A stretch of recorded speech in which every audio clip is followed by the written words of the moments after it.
साथ शर्मा। तो चलिए बुलेटिन की शुरुआत करेंगे आज की बड़ी खबर के साथ।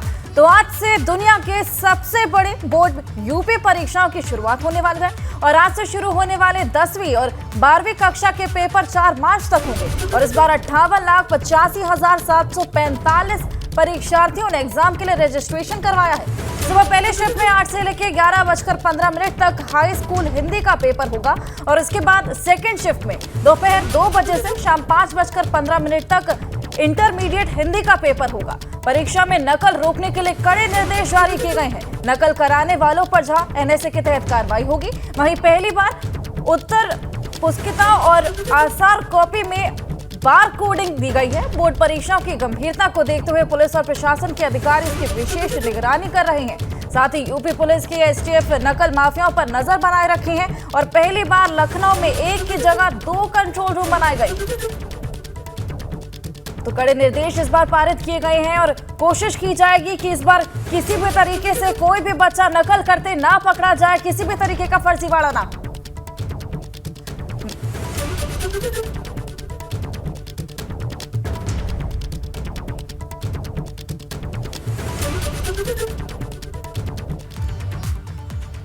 और चलिए अब आपको यूपी बोर्ड परीक्षा के इंतजामों से शहर शहर से आई 7 तस्वीरें दिखाते हैं।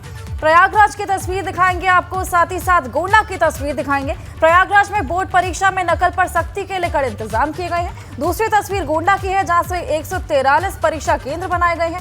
गोरखपुर की तस्वीर है जहां जुबिली इंटर कॉलेज में परीक्षा केंद्रों पर नजर रखने के लिए कंट्रोल रूम बनाया गया है। इटावा में 73 परीक्षा केंद्रों पर कड़ी सुरक्षा के बीच इंतजाम किए गए हैं एग्जाम के और आजमगढ़ में 326 परीक्षा केंद्र बनाए गए हैं। मथुरा में 126 परीक्षा केंद्रों पर नकल विहीन परीक्षा कराने की बड़ी तैयारी की गई है।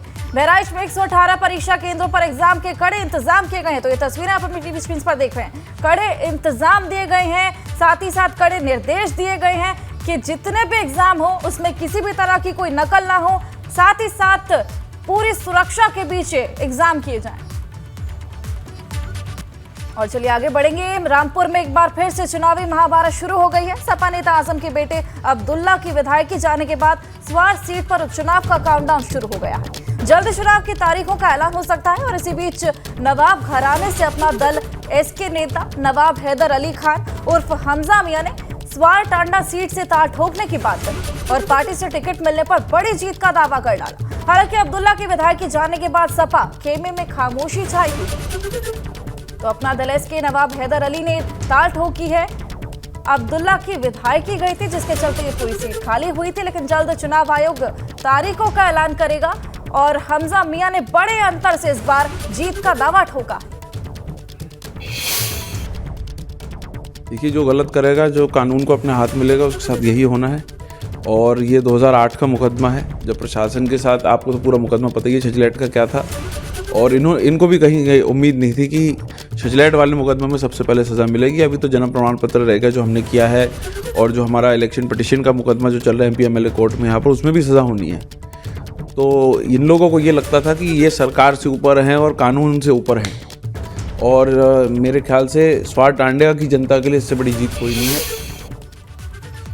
तो अब्दुल्ला आजम की विधायकी रद्द हो गई है, लेकिन रामपुर की मुगले आजम में ये एक्शन कैसे आया ये भी समझना बहुत जरूरी है, क्योंकि जिस रामपुर में कभी आजम और उनके करीबियों की तूती बोलती थी, वहां आजम का ग्राफ गिरता हुआ जा रहा है। पिछले 2 उपचुनाव में आजम खान के उम्मीदवार को हार का सामना करना पड़ा है, लेकिन आजम खान को इस रास्ते पर लाने वाले शख्स का नाम है आकाश सक्सेना, जिन्होंने पहले आजम की विधायकी रद्द करवाई और अब उनके बेटे की। रिपोर्ट देखिए और समझिए कि अब आजम और उनके परिवार की राह में क्या कुछ काटे।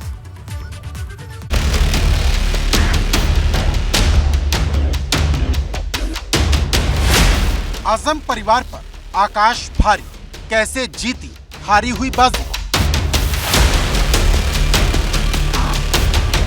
रामपुर की मुगले आजम, लाइट कैमरा एक्शन।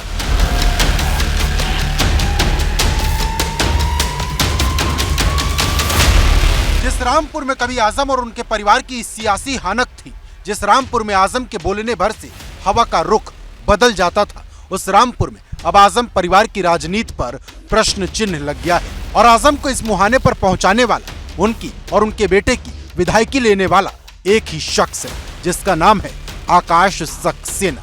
क्योंकि आकाश सक्सेना ही वो शख्स है जिन्होंने आजम खान के खिलाफ हेट स्पीच मामले पर कानूनी लड़ाई लड़ी थी, जिसके चलते कोर्ट ने आजम खान को 3 साल की सजा सुनाई थी। इसी सजा के बाद आजम खान की विधायकी चली गई और अब इसी आकाश सक्सेना की शिकायत ने अब्दुल्ला आजम की विधायकी रद्द करा दी है, क्योंकि यही आकाश सक्सेना थे जिन्होंने मुरादाबाद एमपी एमएलए कोर्ट के सजा सुनाए जाने के बाद अब्दुल्ला की सदस्यता रद्द करने की मांग की, जिसके चंद घंटों के भीतर अब्दुल्ला की विधायकी चली गई।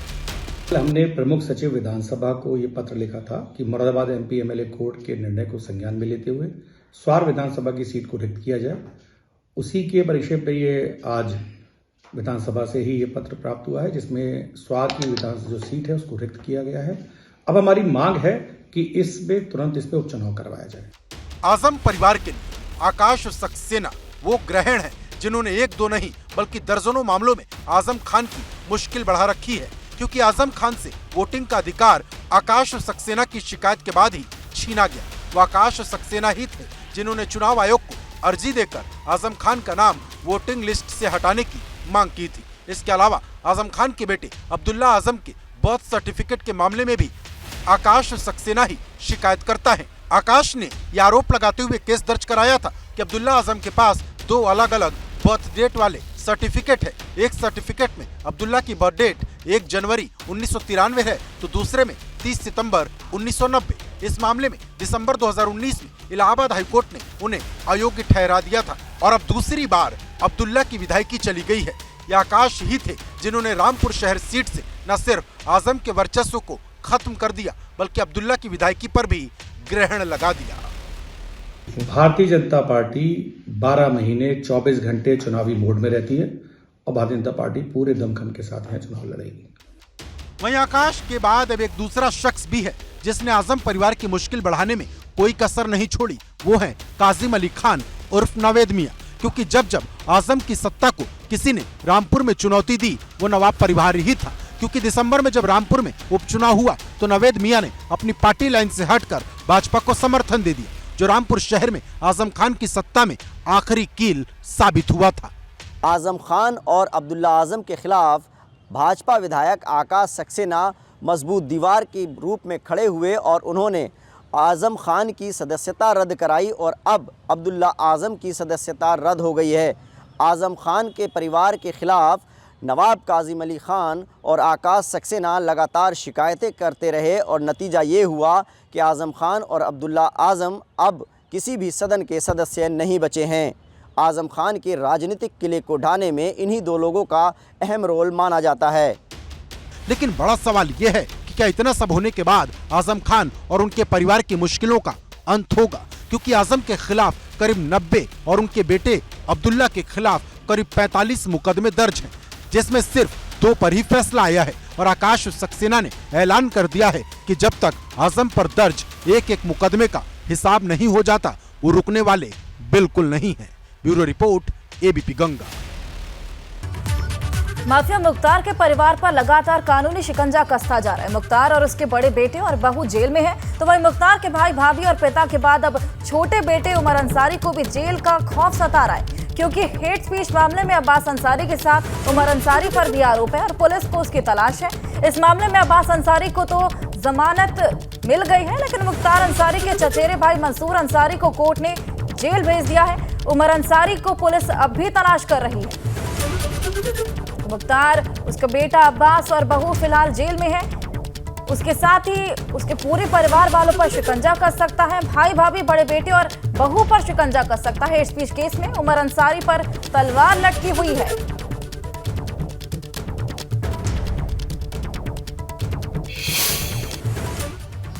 और लखनऊ से बड़ी खबर है, अब्बास की पत्नी निखत पर आज फैसला आ सकता है। लखनऊ की एंटी करप्शन कोर्ट ने निखत पर सुनवाई होगी। आज कोर्ट में रिमांड अर्जी पेश करेगी पुलिस की टीम। निखत की तरफ से डाली जा सकती है जमानत अर्जी। निखत अंसारी की जेल शिफ्टिंग पर भी आज फैसला हो सकता है। साथ ही साथ चित्रकूट जेल में बंद है निखत अंसारी, जहां पर उनके पति भी वहीं पर बंद है। साथ ही साथ अब देखना ये होगा कि आखिर उनका जेल शिफ्ट होता है या फिर उन्हें रिमांड पे बाहर भेजा जाता। निखत की तरफ से जमानत अर्जी भी डाली जा सकती है, उनका जेल भी शिफ्ट हो सकता है। सबका फैसला आज होने वाला। तो आपको बता दें, चित्रकूट जेल में निखत अंसारी इस वक्त बंद।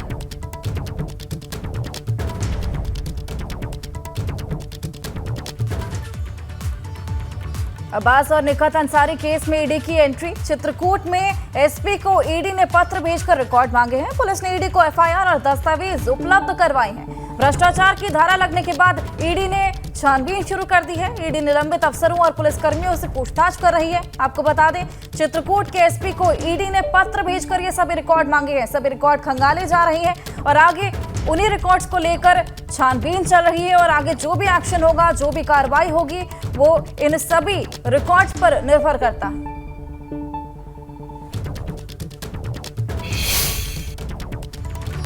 और चलिए अब बात करेंगे योगी का हिंदू राष्ट्र प्लान की। प्रधानमंत्री पर बड़ा ऐलान, क्योंकि इस वक्त हिंदू राष्ट्र, रामचरितमानस, जमीयत और अडानी जैसे मुद्दों को लेकर देश की राजनीति का पारा बढ़ा हुआ है। लेकिन इन सब पर अब सीएम योगी का बड़ा जवाब सामने आया।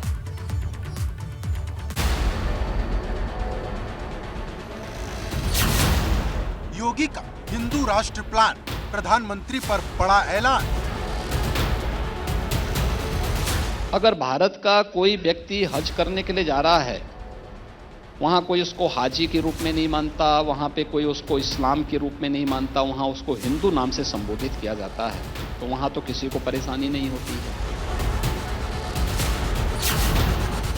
मानस वाली महाभारत पर योगी का हमला, नहीं पूरा होगा किसी का बदला।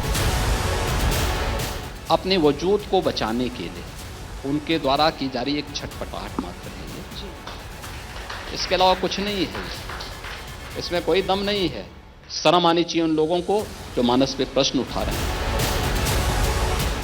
क्या भारत हिंदू राष्ट्र की राह पर आगे बढ़ रहा है? क्योंकि जब जब बात हिंदू राष्ट्र की आती है, देश की सियासत का पारा चढ़ जाता है। और अब ये बात देश के सबसे बड़े सूबे के मुखिया ने कह दी, क्योंकि एबीपी नेटवर्क के कार्यक्रम में भारत के हिंदू राष्ट्र पर यह कहते हुए सीएम योगी ने बड़ा बयान दे दिया कि देश का हर नागरिक हिंदू है, इसे मत और मजहब से जोड़कर नहीं देखा जाना चाहिए। अगर भारत का कोई व्यक्ति हज करने के लिए जा रहा है, वहाँ कोई उसको हाजी के रूप में नहीं मानता, वहाँ पे कोई उसको इस्लाम के रूप में नहीं मानता, वहाँ उसको हिंदू नाम से संबोधित किया जाता है, तो वहाँ तो किसी को परेशानी नहीं होती है। और उस परिप्रेक्ष्य में अगर आप देखेंगे तो भारत हिंदू राष्ट्र है, क्योंकि भारत का हर नागरिक हिंदू है, हर नागरिक हिंदू है, क्योंकि यह कोई जाति सूचक, मत और मजहब सूचक शब्द नहीं है। अगर आप इसको मत, मजहब या संप्रदाय के साथ जोड़ रहे हैं, तो इसका मतलब हम हिंदू को समझने की भूल कर रहे हैं। सीएम योगी ने कहा कि भारत हिंदू राष्ट्र था, है और रहेगा। भारत का प्रत्येक नागरिक हिंदू है, हिंदुओं को मत और मजहब से ना जोड़ा जाए। इतना ही नहीं, रामचरितमानस की प्रतियां जलाने के मामले में भी सीएम योगी ने कड़ा रुख दिखाया और उन्होंने कहा कि जो लोग मानस पर सवाल उठाते हैं उनको शर्म आनी चाहिए। सीएम योगी का यह बयान ऐसे वक्त में सामने आया है जब हाल ही में जमीयत उलेमाए हिंद के 34वें अधिवेशन को लेकर जमकर बहस छिड़ी। लेकिन सीएम योगी यही नहीं रुके। उन्होंने जहां एक तरफ मदनी पर हमला बोला, तो दूसरी तरफ मानस वाली महाभारत पर यह कहते हुए मोर्चा खोल दिया कि मानस पर जो सवाल उठा रहे वो अपना सियासी वजूद बचाने के लिए ऐसे हथकंडे अपना रहे। गौरतलब है कि जब से स्वामी प्रसाद मौर्य ने रामचरितमानस पर बयान दिया है, हंगामा मचा है। जो भी लोग इस प्रकार का कार्य कर रहे हैं, डेवलपमेंट के मुद्दे से ध्यान हटाने के लिए, अपने वजूद को बचाने के लिए उनके द्वारा की जा रही एक छटपटाहट मात्र है ये जी। इसके अलावा कुछ नहीं है ये, इसमें कोई दम नहीं है। शर्म आनी चाहिए उन लोगों को जो मानस पे प्रश्न उठा रहे हैं। यह वह ग्रंथ है जिसने गुलामी के कालखंड में भारत को एक नई दिशा दी थी। फिर उसी रामचरितमानस में निषाद राज की भी चर्चा है और सबरी की भी चर्चा है। मैं तो एक योगी हूँ और विपक्ष के प्रश्नों का जवाब देने का सबसे अच्छा माध्यम विधानसभा होती है। विधानसभा में इसका जवाब देंगे, बहुत जोरदार तरीके से देंगे। वहीं सबके बीच सीएम योगी ने एक बड़ा बयान अपने भविष्य को लेकर भी दिया, क्योंकि जब उनसे पूछा गया कि क्या वो भविष्य में खुद को प्रधानमंत्री के तौर पर देखना चाहेंगे, इस सवाल के जवाब में सीएम योगी ने जो कुछ कहा उसने हर किसी को चौंका दिया। मैंने कभी नहीं कहा कि मैं प्रधानमंत्री बनने जा रहा हूँ। मैं एक योगी हूँ और योगी के रूप में ही रहना चाहता हूँ। सीएम योगी की पॉपुलैरिटी को देखते हुए अक्सर ये चर्चा होती है कि वो भविष्य में इस देश के प्रधानमंत्री होंगे। हालांकि इस बाबत जब सीएम योगी से सवाल किया गया तो उन्होंने साफ किया कि उन्होंने कभी नहीं कहा कि वो प्रधानमंत्री बनना चाहते हैं। इतना ही नहीं, सीएम योगी ने यह भी कहा कि राजनीति उनका फुल टाइम जॉब नहीं है और वो भविष्य में खुद को अपने मठ में ही देखना चाहते हैं। एबीपी नेटवर्क के मंच पर सीएम योगी ने हिंदू राष्ट्र से लेकर रामचरितमानस और जमीयत से लेकर अडानी और अपने राजनीतिक भविष्य पर बड़ी बेबाकी से जवाब दिया। लेकिन बड़ा सवाल ये है कि क्या सीएम योगी के इन जवाबों के बाद विवाद खत्म होगा या फिर और ज्यादा बढ़ेगा। Bureau report, ABP Ganga. और वहीं कानपुर देहात अग्निकांड को लेकर सीएम योगी एक्शन मोड में है और मां बेटे की जलकर मौत के मामले में सीएम योगी के आदेश पर स्पेशल इन्वेस्टिगेशन टीम का गठन हुआ है। 2 सदस्यीय टीम आज से अपना काम शुरू करेगी और 1 हफ्ते में शासन को विस्तृत रिपोर्ट सौंपेगी, जिसके बाद दोषी अफसरों पर गाज गिरने वाली है। ये तय है। आपको बता दें कि एसआईटी जांच के अलावा मामले की मैजिस्ट्रियल जांच के भी आदेश दिए गए हैं। दरअसल मड़ौली गांव में अतिक्रमण हटाते वक्त पुलिस प्रशासन की लापरवाही के चलते एक मां और बेटी की जान चली गई, जिसके बाद सरकार के बुलडोजर एक्शन पर सवाल खड़े होने लगे। हालांकि इस केस में अब तक लेखपाल और जेसीबी ड्राइवर की गिरफ्तारी हो चुकी है।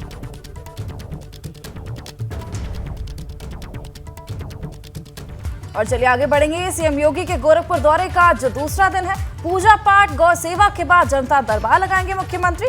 दोपहर 12 बजे सांसद खेल स्पर्धा महाकुंभ समापन में भी शामिल होंगे। आपको बता दें, कार्यक्रम में बतौर मुख्य अतिथि वर्चुअली पीएम मोदी भी जुड़ने वाले।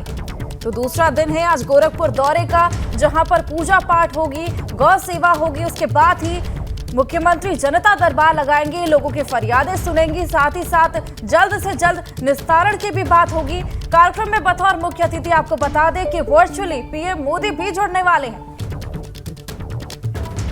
तो इस खेल स्पर्धा महाकुंभ का भी समापन होने वाला है, जिसमें मुख्यमंत्री इस पूरे कार्यक्रम का समापन करेंगे, साथ ही साथ पीएम मोदी इस पूरे कार्यक्रम में वर्चुअली जुड़ने वाले। और खबर सीतापुर से है। कानपुर देहात जैसे कांड होते होते बचा है यहां पर। सीतापुर में पुलिस की सक्रियता से बड़ा हादसा टला है। अतिक्रमण हटाने के दौरान झोपड़ी में आग लग गई थी। जलती झोपड़ी को बुलडोजर से हटाया गया। पुलिस ने घर में रह रही महिला को हिरासत में ले लिया। कमालपुर थाना क्षेत्र के सरोला खाला कानपुर का ये पूरा मामला है। तो अतिक्रमण हटाने के दौरान झोपड़ी में आग लग गई थी, जिससे हालांकि सूझबूझ दिखाते हुए बुलडोजर के द्वारा उस आग को हटा दिया गया। महिला को वहां से बचा लिया गया, जिसके चलते बड़ा हादसा होने से टल गया।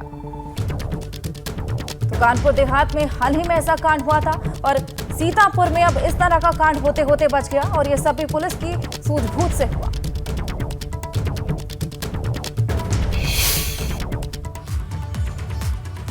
और चलिए आगे बढ़ेंगे। यूपी में नेपाल सीमा पर बने मदरसों की जांच। आतंकी कनेक्शन की आशंका के बीच जांच के आदेश पारित किए गए हैं। अल्पसंख्यक कल्याण मंत्री धर्मपाल सिंह का ये बड़ा बयान सामने आया है। कई मदरसों की फंडिंग का स्रोत ठीक नहीं है। फंडिंग की जांच में कई तरह की बात सामने आई है। धर्मपाल सिंह ने ये कहा है। आतंकी कनेक्शन की भी आशंका उन्होंने जताई है। तो अल्पसंख्यक कल्याण मंत्री है धर्मपाल सिंह, जिन्होंने बोला है कि कई मदरसों की फंडिंग का स्रोत ठीक नहीं है। फंडिंग की जांच में कई तरह की बातें सामने आई। सर, एक दूसरा सवाल, ये मदरसों को लेकर एक आदेश हुआ है, जो नेपाल बॉर्डर के पास के मदरसे हैं, उनकी संपत्ति, उनकी फंडिंग की जांच के आदेश, क्योंकि मदरसों की जांच तो पहले भी एक बार हुई थी, इस बार फिर से एक आदेश, क्या वजह है? देखिए, लगातार शिकायतें फिर आ रही थी। कुछ मदरसों में फंडिंग ठीक से, मतलब फंडिंग का स्रोत ठीक नहीं है।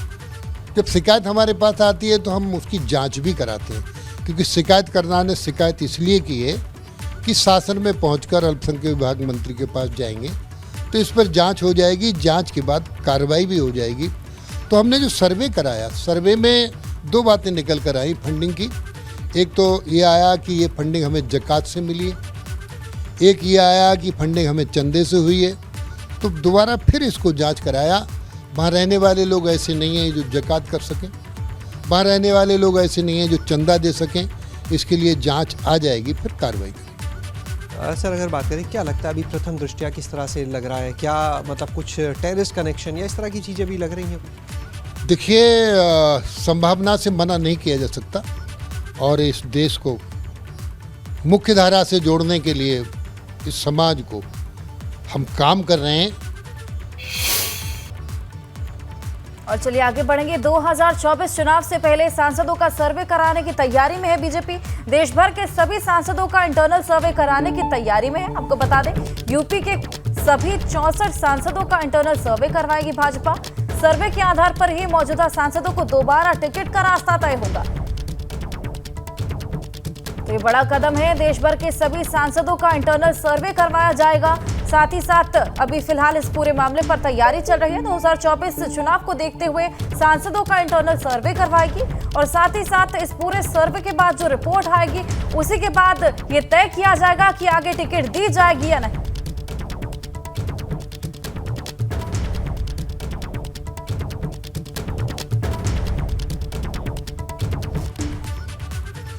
और आज से 4 दिवसीय बरेली दौरे पर संघ प्रमुख मोहन भागवत कई कार्यक्रमों में हिस्सा लेंगे। साथ ही साथ ब्रज प्रांत में होने वाले कार्यक्रमों की रूपरेखा भी तय करेंगे। 2025 में होने वाले शताब्दी वर्ष के आयोजनों पर भी चर्चा होने वाली है। तो कई कार्यक्रमों में हिस्सा लेंगे संघ प्रमुख मोहन भागवत। 2025 में होने वाले शताब्दी वर्ष के आयोजनों पर भी चर्चा हो सकती है। कई कार्यक्रमों की रूपरेखा भी तय होगी। को बता दें, आज से लेकर 20 फरवरी तक बरेली के दौरे पर हैं मोहन भागवत।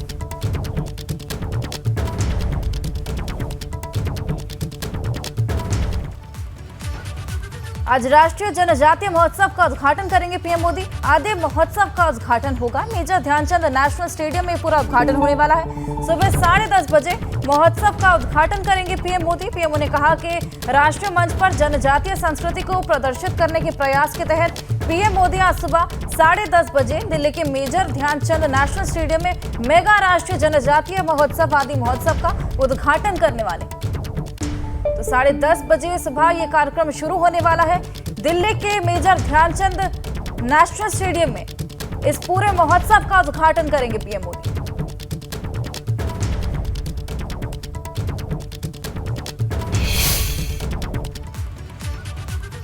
मथुरा में श्री कृष्ण जन्मभूमि ईदगाह विवाद का मामला चल रहा है और आज मथुरा कोर्ट में इस पूरे मामले पर सुनवाई होने वाली है। मामले में 7 रूल 11 को लेकर कोर्ट फैसला लेगा। सुनवाई होने या कोर्ट कमीशन नियुक्त होने का आज फैसला किया जाएगा। सुनवाई होगी या कोर्ट कमीशन नियुक्त होने का फैसला, आज अहम फैसला होने वाला है। मामले में 7 रूल 11 को लेकर कोर्ट आज फैसला लेने वाला है।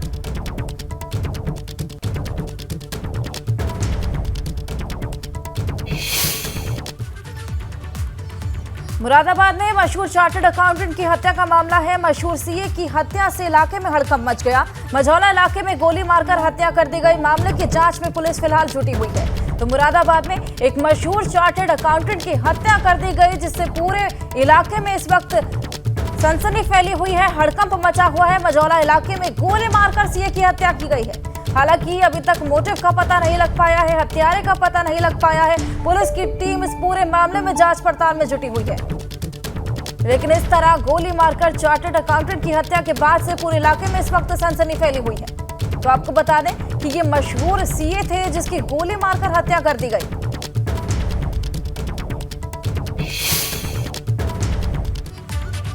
और मऊ से खबर है, डिवाइडर से बारातियों की भरी गाड़ी टकरा गई है। सड़क हादसे में 2 लोगों के घायल होने की खबर सामने आई है। घायलों को फिलहाल बनारस ट्रॉमा सेंटर रेफर कर दिया गया है। तो आपको बता दें कि बारातियों से भरी हुई एक गाड़ी डिवाइडर से टकरा गई थी। सड़क हादसा हो गया, जिसके चलते 2 लोगों के घायल होने की खबर सामने आई है। लेकिन फिलहाल घायलों को बनारस ट्रॉमा सेंटर रेफर कर दिया गया है, जहां पर उनका इलाज लगातार जारी है। तो डिवाइडर से ये बारातियों से भरी हुई गाड़ी टकरा गई थी, जिसके चलते ये पूरा हादसा हुआ।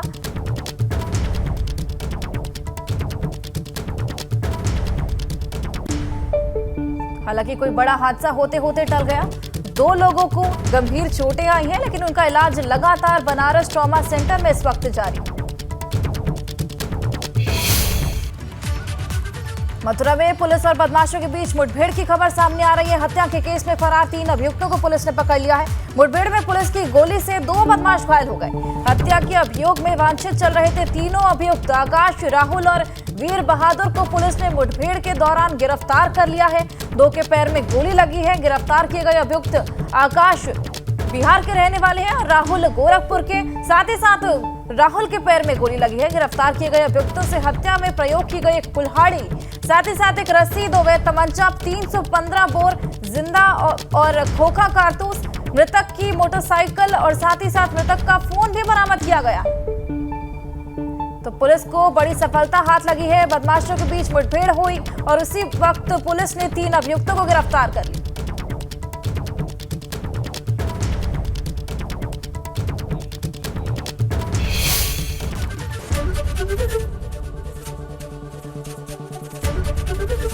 एबीपी गंगा, खबर आपकी, जुबान आपकी।